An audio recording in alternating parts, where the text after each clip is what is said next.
That short temper that you didn't used to have, the wired feeling at 11 o'clock at night that needs a drink or some doom scrolling to shut off, maybe you've decided that's just who you are now, but it's really just a stress state that you can't feel anymore. Bruce McEwen's work at Rockefeller mapped what happens when stress never fully switches off. See, your system was built to spike and then come back down. When the spike keeps coming and the come down gets skipped, your stress's baseline creeps up and the elevated state slowly becomes your new normal.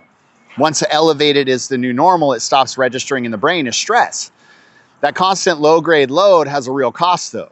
In a study of over 200,000 adults, higher stress load came with a rise in cardiovascular risk. You can't catch the stress because you can't feel it. There's nothing to catch because it feels like baseline. So the first rep, it's not a mindset move. You have to bring the nervous system down on purpose and feel the gap. One thing I did to lower my own baseline is called cyclic sighing. 2 inhales through the nose, 1 long exhale through the mouth. In a Stanford trial, Milas Balban and David Spiegel's team found 5 minutes a day of this lowered physical stress and lifted mood more than meditation does. Do one, then notice the distance between where you are now and where you were a few minutes ago. That distance is the stress that you'd stop noticing. The man who does this on purpose doesn't get calmer by nature. He trains his recovery so that the elevated state never gets to move back in and become the new normal. That's an operator. Scripture knew this long before the science did.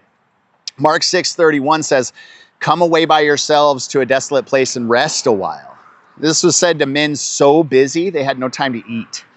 The neuroscience says your body stopped flagging when it needs a break. The verse says, stop anyway, on a schedule, instead of waiting until you feel like you've earned it. Even if the faith isn't yours, keep the instruction. Stop on purpose before your body forgets it can. The steady man underneath all that noise is who you actually are. Save this and run 1 cyclic sigh right now. Then send it to the man who hasn't felt calm in months.